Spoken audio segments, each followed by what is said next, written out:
Therapy dudes, take away your stress, put you in a good mood. If you had them over, they would eat up all your food. It's time for therapy dudes.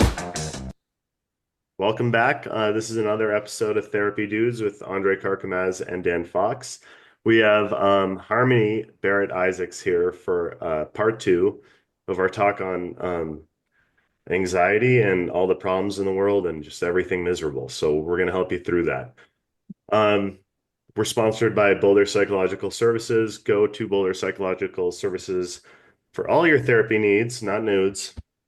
And we'll just kick it off with whatever Dan wants to do. Well, we're getting personal on this one, and I think this is a nice final topic final podcast on this topic to have Harmony here to help us through some of the personal stress, because I think we've both been in a fairly stressed place, and that's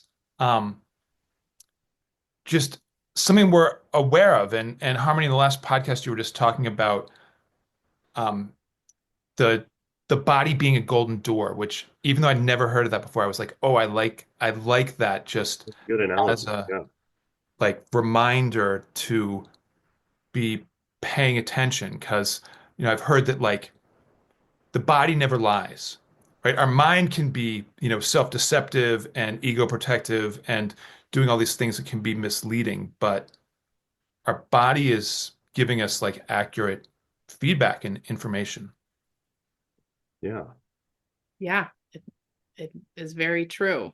I think I've learned that more over the course of my life too. That was like not something I fully understood. And the more I've been alive, the more I've realized that. Yeah, it used to be really hard for me to feel into what was going on in my body. When I'd get anxious, I had really bad social anxiety when I was in undergrad. Yeah.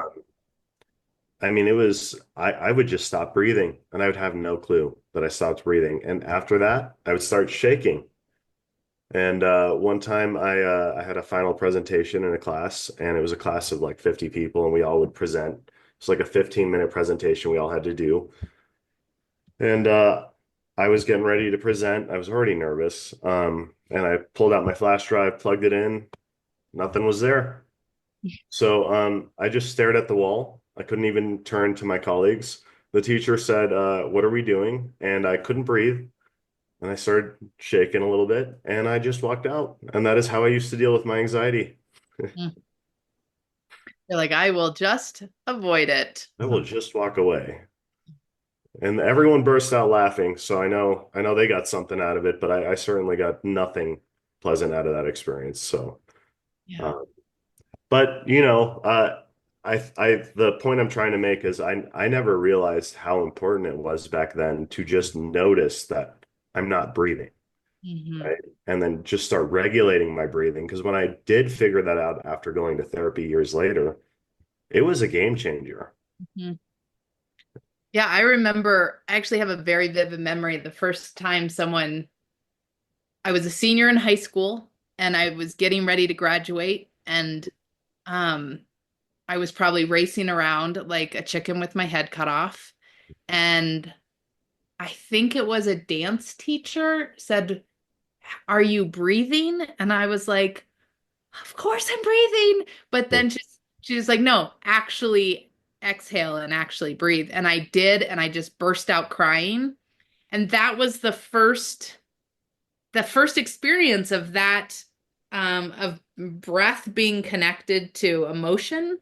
Yeah. And it really impacted me. I mean, it's a very vivid memory still of that.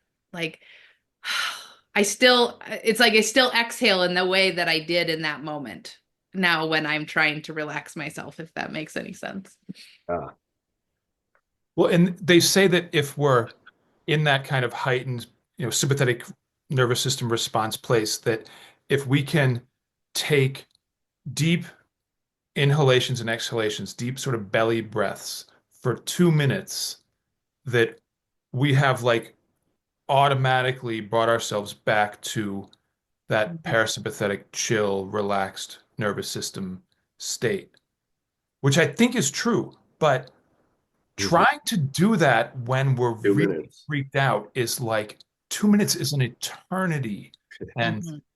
I think a lot of the learnings that I've had over time as I've been working with these issues with clients and with myself is that whatever tool we're going to use, we need to practice it. We need to have it like as something that we've done a bunch and done it when we're just like slightly off so that we can get the experience in our bones a little bit so that when there is kind of this much greater surge of anxiety, we're able to access that tool in the moment and have it be something that our body is used to enough that we can, make it work for us.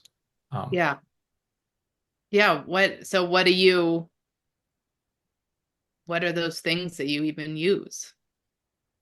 so one is breathing. One is just a reminder that I've I've found myself using a lot like this past week because I can just see my mind like racing from like distressful, distorted thoughts, like you were talking about last podcast, Andre, about Yeah. the way that our mind, when we're anxious, can, right? I can look at like my children's situation and be like, oh my God, they're like, unable to look after themselves in any basic way. And they're all like teenagers, right? So it's not like they're truly incapable of anything, but I'm like, oh, they're never gonna make it through school. And, I'll always be like in need of my like basic financial support and they'll never be able to Can meet I that. have a spoon?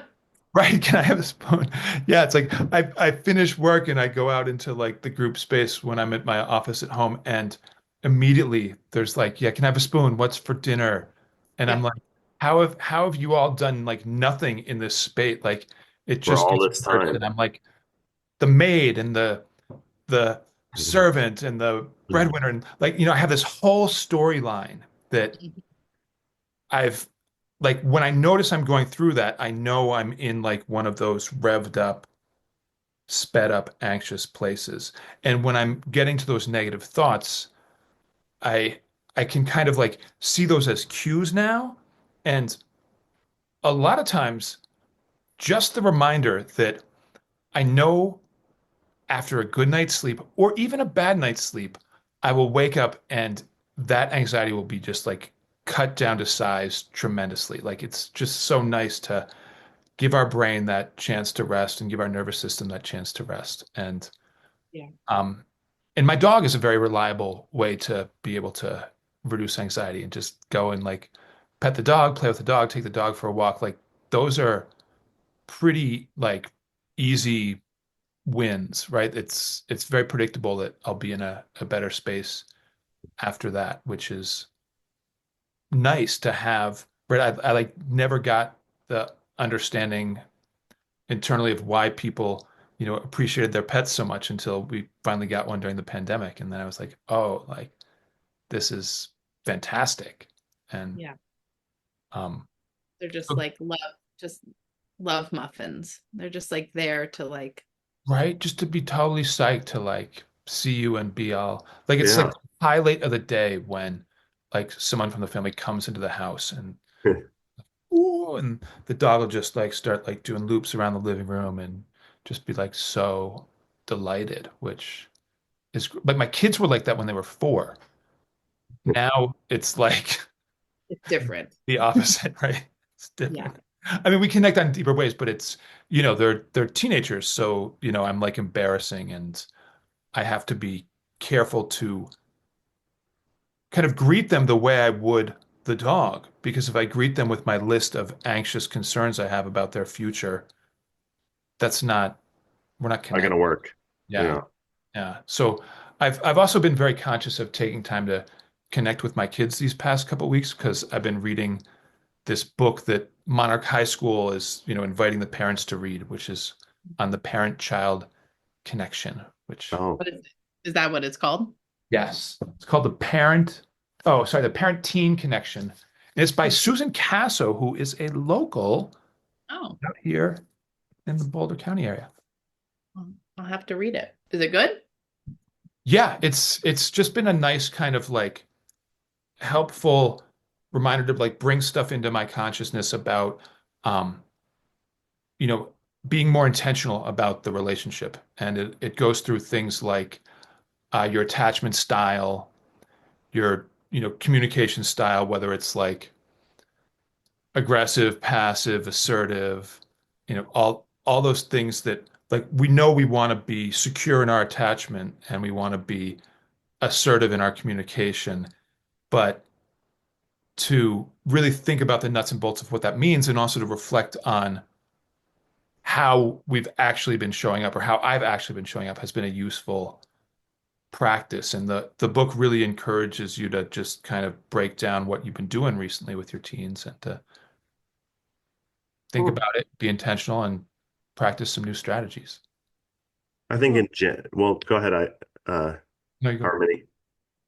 Oh, no, that sounded good. I was just gonna say I've noticed in myself like the phone and the not the phone. I mean, yes, the phone, but tracking the news and feeling this like responsibility as a active citizen to know what's going on and just having this like rising, bubbling up anxiety every day just Yeah. as the new baseline is not helpful because then like a day will happen where there's so many demands on me in terms of work and then family life and that there's been some days when I felt like I was going to lose my mind. Like I felt just like I was off like Yeah. off the rails and having to pull back and I guess set some limits for myself and set some boundaries for myself around how much I was taking in news, when. So starting there, and then how much I can actually be responsive to things in my life on a daily basis too. And that process of setting boundaries for myself and then not crossing my own boundaries has also been pretty important lately because I just feel like I'm more sensitive or that my resources are down because of all that's going on. Yeah, I think it's a really healthy thing to limit how much intake you take of news and things that, worry you, right? Just on a basic level, I think that's a good thing. Um, and also there's a lot of catastrophizing going on right now in our society, and it's really hard not to get hooked into it, right? Yeah. Because it really does tie into our nature and our values, and we really feel like we need to jump in. We need to do something about this because if we don't, then we're maybe possibly a bad person, right? There's a Mm-hmm. lot of guilt being evoked, a lot of different types of uh, negative type of emotions, and that's going to pull the anxiety out of us. Mm-hmm. So it's really important to kind of watch how much attention you're putting into things in general, right? And honestly, everything's a hook to the psyche, right? Like anything can pull you into a memory network, that we work on in EMDR, and it could pull us down to a certain way of thinking, and before we know it, we have a feeling. We don't understand why we have that feeling, and we're ruminating about all kinds of thoughts again. And this is why it's really important to be present centered as well, and kind of like what is really going on with me in this Yeah. moment, you know? I've even noticed that relationally, where just talking about things with other people, Mm, you don't know what their level of stress or catastrophizing or how they're interpreting all that's going on. And right. so, even with my partner, we've had some conflicts around like each other's responses to what's going on. Mm, I think more than anything, we realize that there are times when we have to really respect that the other person is not in a place to discuss politics. And so we've started saying like, is this an okay time to talk about politics? And even just like getting consent from the other person about their what space they're in because that when there's then relational conflict that causes anxiety too. It like yeah. adds and then you're like, now I'm just fighting with my husband. This sucks. Like, um, so che yeah, getting confirmation that it's okay for each other has been a helpful step. Yeah. Yeah, and I think it's hard to avoid conflict when there's a lot of stress and topics that are provoking anxiety within us on a daily basis. I think we're really living in a tough time when it comes to regulating. So, I don't blame I don't blame you and your husband for having conflict or any families or friends. I always blame Dan for our conflicts because he's mean. But outside of that, like everyone else, oh, Dan, did you hear what I said? You look so sad. Um, I'm disassociating because as we're talking, I'm actively getting text bombed by my daughter who's in college about how she's useless at learning and Oh no. could just Oh, drop out at this point because clearly can't retain any information. And it's oh. like I've She's got having an anxiety He's attack. having I've anxiety had right five in a in real row, time. and Breathe. this is a big, I don't know, trigger for me because I really feel protective of this child, and I've worked with her a lot with her ADHD proclivities and with Oh, support strategies around school. And I know that she's going through all or nothing thinking right now, and I know that this is just kind of like an awfulizing moment, and it's not going to be that bad, and we're going to get to like talk about it later, and she'll like, figure it you know, out. be settled But down and calm. she just needs to be validated that it's all really hard and it can really suck and it can take you down. It's like that she's not crazy for even No, freaking out. we've all experienced it. That timing though, Dan, I really thought I made you feel bad. I Was know that, I you was got worried. I But you was kept like, it in damn. I again. said he was mean, and then he looked like he was gonna cry. Oh, I was like, I okay. I was I gonna literally cry. didn't even hear you. Oh, thank It was goodness. like Yeah. So, just so going Dan, through. do you need to breathe right now? I think just telling you guys was a nice piece. And yes, Yeah.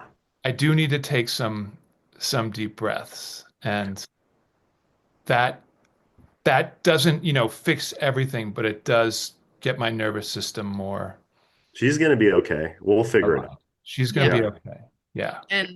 And as we know with parenthood, you have to regulate your own system so you can stay regulated with your kids' dysregulation. Did Right. you see the empathy harmony in his face? Did you see that? It was so like touching. Oh. That was wonderful to see, Dan.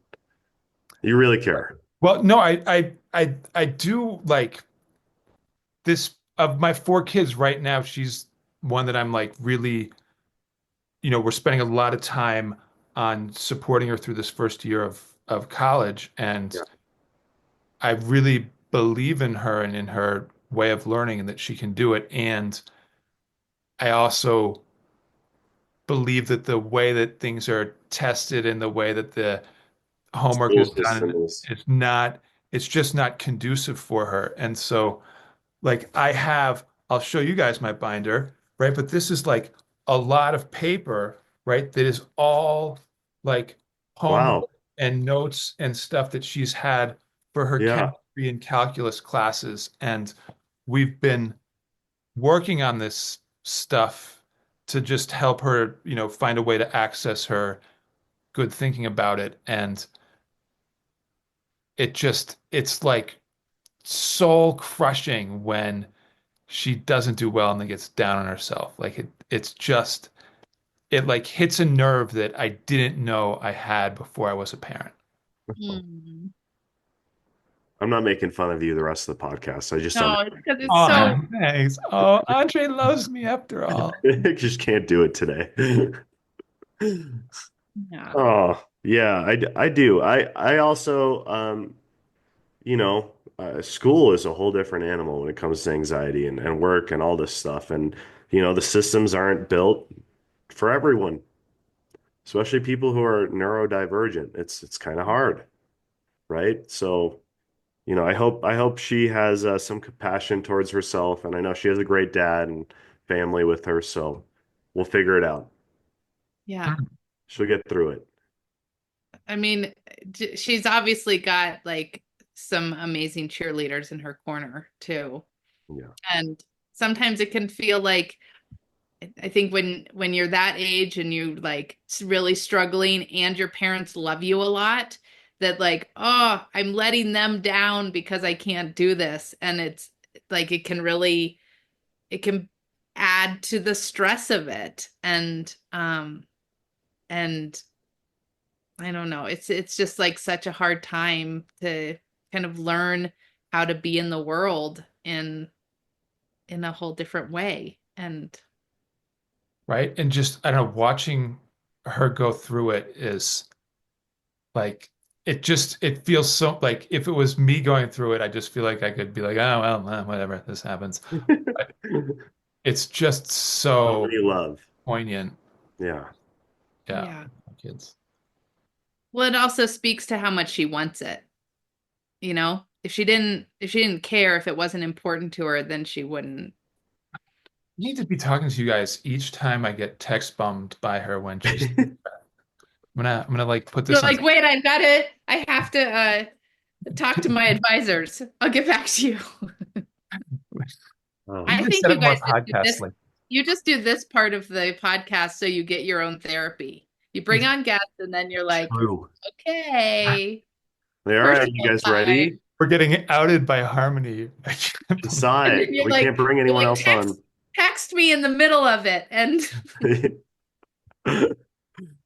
She caught on. She knows. it'll be Well, all right. But to a certain degree, like, yeah, we wanted this to be personal so that it wasn't just like theoretical, like going through these bullet points of here's how you theoretically manage this, here's how you theoretically manage that. It's not, I don't know, lively application. or frankly, like fun and engaging for me. And I think Andre too, like to just have it be too academic is boring. Yeah. Well, and also I think it shows like we know that it's all so fucking complicated. Yeah. It's complicated for us too. And I think oftentimes people view therapists as like having Perfect. Having it all having it together. all figured out, and you've Never making have the same mistakes. problem. Yeah. Yeah. My favorite is when someone finds out I'm a therapist and then I talk to them like a normal human being and they go, "You're therapizing me." Am I? I'm You'd like, know. You'd know if I was. You would know. I hold space in a different way. I hold space. Yes. Well, I just want to thank you for coming on today, Harmony. It's been wonderful talking to you and sharing your insights and everything. Yeah, it's an honor.